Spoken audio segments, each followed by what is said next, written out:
Lainnya, tersangka kasus dugaan pengancaman IGD Ari Astina atau Jerings gagal berdamai dengan pelapor dalam mediasi yang difasilitasi Polda Metro Jaya Sabtu siang. Kasus tersebut akan tetap diproses secara hukum.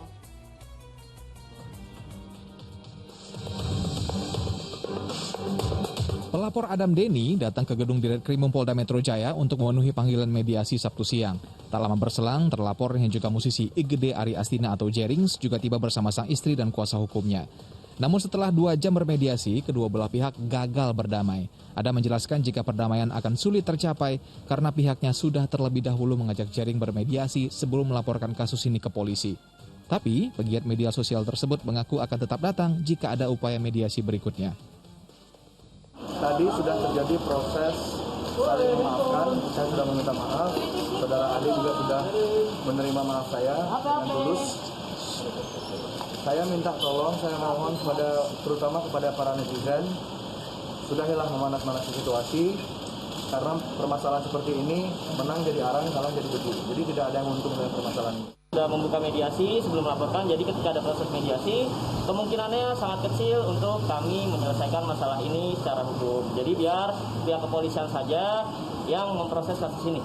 Sebelumnya Jering dilaporkan oleh Adam Denny ke Polda Metro Jaya dalam kasus dugaan pengancaman.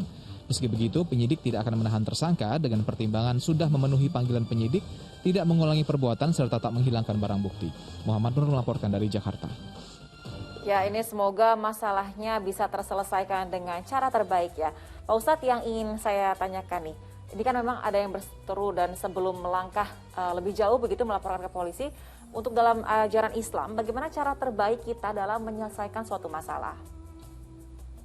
Subhanallah, walhamdulillah, berdamai adalah merupakan solusi utama, solusi yang diprioritaskan dalam agama.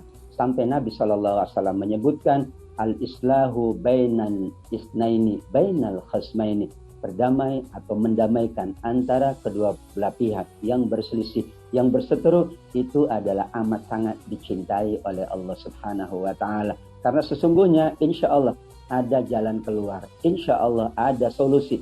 Jika berdamai itu adalah diutamakan karena pihak yang mungkin merasa dipersalahkan, dia sudah memaafkan, atau yang memperlakukan salah juga sudah meminta maaf. Bukankah jika kedua orang bersalaman, berjabatan tangan, bermaafan, maka berguguranlah dosa-dosanya. Sehingga sebelum menempuh hukum, betul dianjurkan sekali oleh Nabi agar kita menyelesaikannya secara kekeluargaan, secara perdamaian. Mungkin ada hak yang terambil, kita penuhi. Mungkin ada hal-hal yang perlu kita diskusikan, maka kita musyawarahkan secara bersama. Berdamai sangat dicintai oleh Allah. Orang yang berdamai diampuni pula dosanya oleh Allah.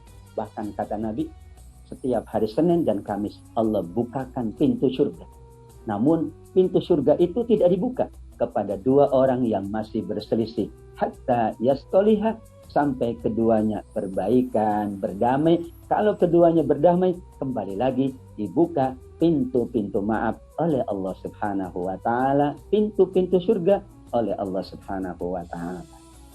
Masya Allah, ini luar biasa ya imbalannya bagi orang yang berseteru, kemudian juga saling memaafkan begitu ya. Nah Pak Ustadz, sebenarnya apa saja sih keutamaan bagi seseorang yang mau membukakan pintu maaf bagi saudaranya? Tadi selain Pak Ustadz sudah jelaskan bahwa ada pintu surga begitu ya Pak Ustadz ya. Wa an ta'fu aqrabu lit-taqwa. Di surat Al-Maidah disebutkan memberi maaf, memaafkan itu lebih dekat dengan takwa. Salah satu indikator takwa seseorang baik adalah mau memaafkan. Karenanya ujian maaf pernah dialami oleh sahabat Abu Bakar. Betapa Mistah bin Uthathah, keponakannya, ikut memberitakan berita buruk, berita hoax tentang Aisyah, putri Abu Bakar As-Siddiq, istri baginda Nabi.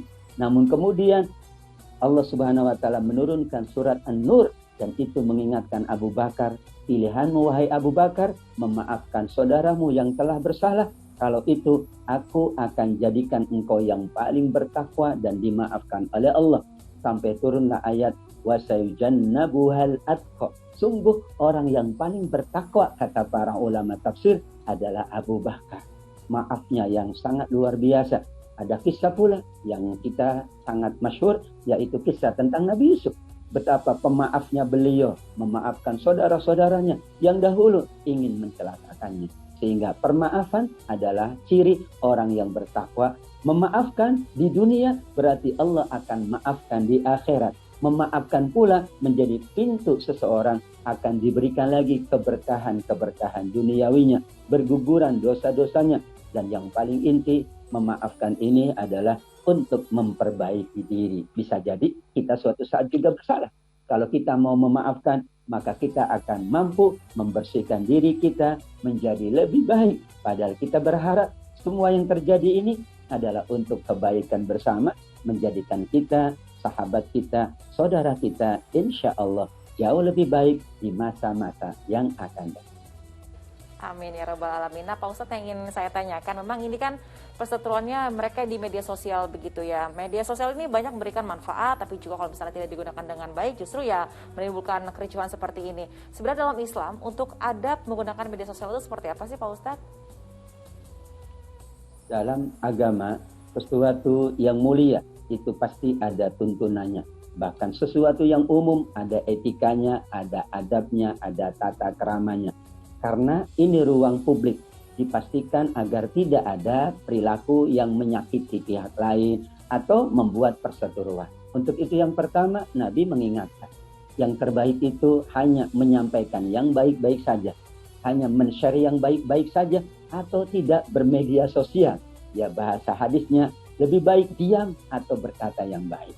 Atau yang kedua, kita tentu menginginkan apa yang kita sampaikan, apa yang kita share, itu bermanfaat untuk diri kita dan bermanfaat untuk orang lain. Sehingga kalau tidak berguna, kalau tidak bermanfaat, lebih baik kita tidak bermedia sosial. Sehingga kebaikan dan kemanfaatan menjadi acuan juga etika dalam bermedia sosial. Ditambah lagi bahwa media sosial ini kerap menimbulkan pergaduhan.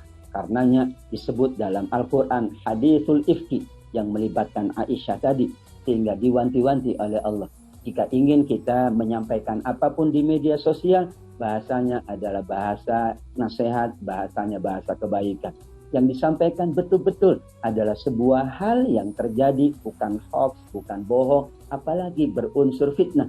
Dipastikan pula bahwa orang mendapatkan media, mendapatkan manfaat dari media yang kita sampaikan, dari informasi yang kita sampaikan. Jangan sampai malah membuat kegaduhan. Kalau membuat kegaduhan, di surat An-Nur 20, innalladzina yuhibbuna an tasyi'al fahisha, orang-orang yang suka menebar keburukan, fitnah di tengah-tengah masyarakat, Allah ancam di dunia dengan hukuman yang berat, Allah ancam azab yang pedih di yaumil qiyamah kelak. Na'udzubillahi min dzalik. Nauzubillah min zalik. Jadi memang jika memang tidak memberikan manfaat gitu ya, lebih baik ditinggalkan saja ya. Baik, kita ke informasi selanjutnya.